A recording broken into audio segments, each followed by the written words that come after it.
This is the Almost Timely newsletter for the week of April 16th, 2023. Content authenticity statement: 100% of this newsletter was written by me, the human, with no contribution from AI. If there ever is a contribution generated by AI, it will be prominently disclosed. What's on my mind this week? Protecting your AI prompts. During a meeting this past week, I demonstrated some of the prompt engineering techniques I use to get good results out of generative AI systems like ChatGPT and the GPT family of models. I've been doing prompt engineering now for a while, years, starting really with the GPT-2 model that was released in 2020. Lots of practice means you eventually get decent at it, and I certainly had enough time during the pandemic to do that, didn't we? The folks I was showing were impressed by what the prompts did, especially since their own prompts were generating lackluster results. At the end of the meeting, they asked a very important question. Hey, if you don't mind, could you send me that prompt? Now, in this particular context, this person that asked this is a trusted friend and associate. So of course I said yes. Here you go. All right. But that's an important question because it underscores the way people think about large language model prompts and how they don't think about them. Because they look like natural language, like this newsletter, like the interoffice memo sent around last week asking people, again, not to microwave fish in the common room microwave, like the social media posts we scroll by every day on Instagram stuff. We assume that AI prompts are just language, just words, right? They're not just words. Imagine at the end of a meeting with a coder, a developer, you ask the developer, hey, could you send me the source code to the product you're building? What would that developer's response be? Right? What should that developer's response be? Can you imagine asking someone to just, hey, send along your proprietary code or your secret sauce recipe or your hard-earned techniques, especially for free? The response should professionally be a polite but firm no, and perhaps, depending on the circumstances, an offer to allow the person to purchase that valuable intellectual property. Here's a question for you. What is programming? What is code? Is it arcane constructs like R or Python or C that look like crazy symbols and letters and things that kind of look like words but not really? Yeah, that's computer code. What does it do? Well, at the most abstract letter, computer code gives instructions to a computer to follow to achieve a repeatable, reliable result. Now, what about this? You are a marketing analyst. You know SQL, R, set theory, tidyverse libraries, and methods. You know marketing analytics, Google Analytics 4, BigQuery, attribution modeling. Your first task is to write code to import a CSV file using today's date and the name, prepare the variable names to be compliant with best practices naming standards, ensure the rows of data are unique, and then subset the data into the source, date, source, medium, and campaign dimensions for sessions and conversions. Is that just words? Is that just language? Is that just a memo? Is it an email? No. That is functionally a computer program. That is software. That prompt is software. Andre Karpathy had a great quote on Twitter back in January. He said, the hottest programming language in 2023 is English. This is a completely true statement. Well, it's mostly true. The hottest programming language in 2023 is natural language because you can get great results out of these models in French or Danish or whatever. It's not just English.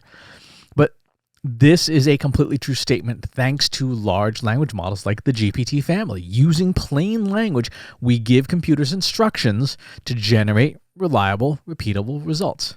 That's code. Right? That is software. Would you give away your source code as a company? Would you give away the detailed Excel macros you've written? Does your employer even permit you to do so, to share anything made as a work product? Chances are the answer is no. And in many cases, whether or not there are explicit rules against sharing, trade secrets, you probably shouldn't share them. What we need to realize and recognize is that our prompts are code. Our prompts are software. Our prompts are intellectual property that is valuable. It's not a press release or a blog post or, a memo. It's computer code. It's just code that non-formally trained programmers can write. Anyone who can write English well and follow a specific recipe can write code now. So how do we decide what we should and should not share? Well, here's the easy test that I use to apply to any prompt. Will this prompt in question save time, save money, or make money within the context of our business? For example, I was writing the other day a prompt that ingests 2 sets of Google Analytics data for traffic and conversions, compares the two, and then writes a marketing strategy to help improve our digital marketing.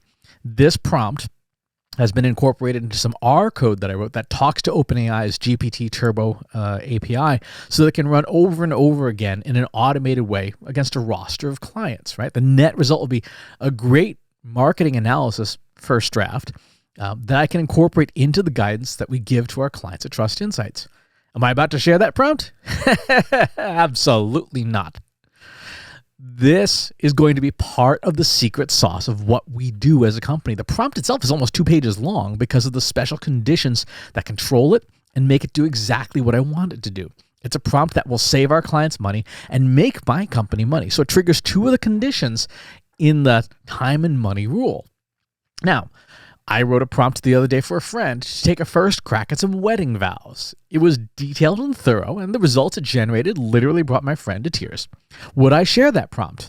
Well, yes. It's not material to what I do. It's not material to what Trust Insights does. It's not going to save me any time or money. It's not going to make me any money. Right? I have no intention of getting into the wedding planning business, so no money to be made there. And thus, that's a prompt I would feel very comfortable sharing. Right? It clears all 3 rules of the time and money thing. Right? No, it's not going to save time. It's not going to save money. And for me and my business, it's not going to make any money. Now, I mean, if you're a wedding planner, it would. But you know what? Generally speaking, we don't have any wedding planners on our client roster. If you are a wedding planner and you're interested, hit me up. Here's a gray zone example. I was talking to a friend who works in finance, and she was saying her company creates investment strategies for high net worth individuals. So I drafted a prompt that creates such an investment strategy, and then a prompt refinement process that drills down into the specifics of the process to create a custom investment guide for these kinds of folks using investment data. It was very detailed, went into the intricacies of real estate investment trusts, something I know nothing about, but she checked it over and said, wow, that's better than what our company is producing, because again, good prompt construction means good results. Now, would I share this prompt? Well, it doesn't save me any time or money. Right? I am not a high net worth individual, so it certainly doesn't help me. It's not going to make me money personally. It's not going to make Trust Insights money directly because Trust Insights is not a financial services company. But would we ever work with a financial services institution? Sure. In fact, we have a regional bank as a client right now. Would they be interested in this prompt and this process? Maybe, probably. So even though it's not a direct moneymaker, I could see it being valuable enough that someone else would be willing to pay money for it. So sharing that prompt, probably going to fall on the no side of things. This is not a huge stretch for many of us, right? This is not an intellectual leap. We give away small stuff, small intellectual property all the time. We give away blog posts or an issue of this newsletter, like what you're enjoying right now. But we charge for books, right? We gate white papers and longer form content. And people expect this. They expect to fill out a form to give something in exchange. They expect to buy a book. They expect to buy tickets to an event where we're speaking on stage, right? We charge for speeches from the stage. We charge for consulting and private counsel that's uniquely fitted to a customer's needs. And so for prompts, which are software, right, if you would charge for custom coding, you should be thinking about the value of your prompts. Now, here's one last consideration to take into account. It's a big one. Your employment agreement. Depending on the company you work for, check it over carefully to see what conditions you agreed to when you accepted an offer of employment, particularly around intellectual property.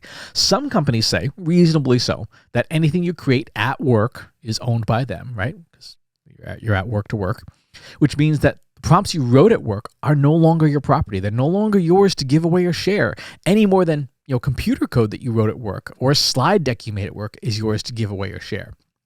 Now, there are some companies, I've worked for some of these in the past, and I've had my lawyer yell at them before I agreed to work there, but not everyone has that opportunity. But some companies are so restrictive that they work clauses into their employment agreements that say anything you create, whether you're not at work, whether you're doing it at home on your own equipment, while you are employed by this company, anything you create is owned by them, even if you do it on your own time, right?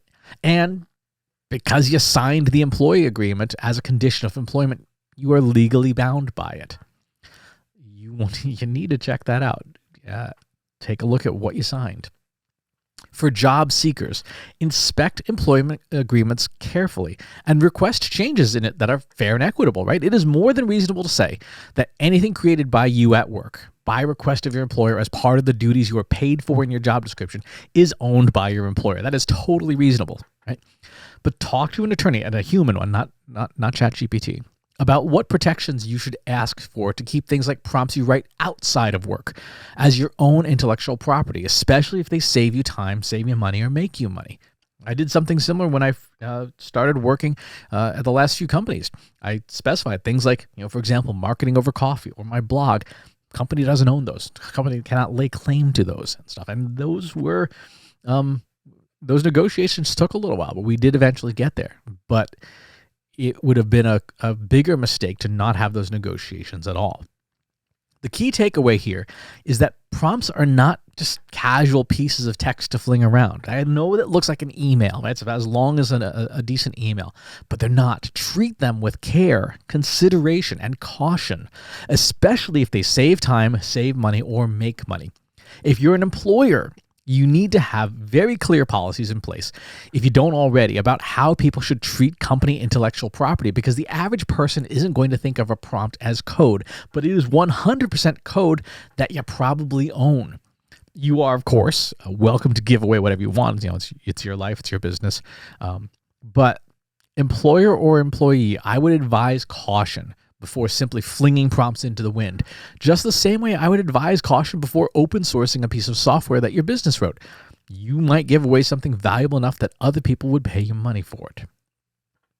So, what else is happening in the news this week? In case you missed it, had a big week of content, top SEO metrics, misinformation risks with ChatGPT, evaluating AI solutions. If I had to pick one for you to check out, the piece on how to evaluate AI solutions is useful for dealing with the absolute glut of new AI vendors.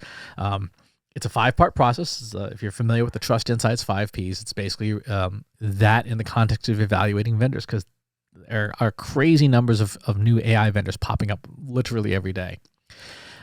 For classes, again, make sure the keynote that I did in London just a few weeks ago now is a little bit out of date in certain parts, but got an updated version I'll be doing very soon. But most of the keynote is still good. You can check that out in the free classes section. And there are 77 days left until Google Analytics 4 is the law of the land, and you cannot longer can't use Universal Analytics anymore. So if you have not taken the Google Analytics 4 course, yes, it costs money, but if you're not taking it, now is the time to do that before your old Universal Analytics just stops working. In jobs this week, we've got a nice selection. We have data analyst at Southeast Brands, digital analytics technical expert at AdData, director of growth at McGraw-Hill, senior analyst of MarTech engineering at Blast Analytics, senior campaign content manager at Goldcast, senior consultant at Blast Analytics, senior data engineer at DCMN GmbH, and senior data scientist at Foursquare. So go check those job listings out. Also, a reminder, check out the free course on improving your LinkedIn profile. That's over at the Trust Insights Academy. There's a link in the newsletter. Totally free. You do have to register for the course, but it's totally free. Other things, other stuff. We have stats about TikTok marketers, YouTube adding a reminder button for upcoming live streams, which is nice, and approaches to creating thought leadership, ranking higher with schema, markups. We have GoDaddy introducing a generative AI prompt library for small businesses. Very clever. Again, giving them software, more free software to work with, which is totally on brand for them. Data analytics and taxation. We have zero-party data maximizing text campaign results. Some new stuff from IBM. And some interesting articles. The Uber CEO becoming an Uber driver for 100 rides to see what drivers go through. He was really surprised that some passengers are just jerks. He really should not have been surprised by that. Banks are not keeping up with interest rate hikes in the U.S., which is kind of hosing people who save money, and some Twitter tips in this week's Save Warrior None newsletter, which is something I do on the side for fun. Upcoming events. This week, I'm headed out to San Francisco for the SAP Analytica B2B Influencer Summit. So if you are in the San Francisco area, go check that out. B2B Ignite Chicago next month, along with ISBM. We have Content Marketing World next month. ISBM in September. And then Marketing Process B2B Forum here in Boston in October. So lots of good events coming up. No surprise, a lot of it's going to be focused, at least what I'm talking about, on all things AI. That is the news for this week. Thank you for tuning in. Thank you for being here. I appreciate your attention, given all of the wonderful AI-generated things that you can do instead. And I will talk to you soon. Take care.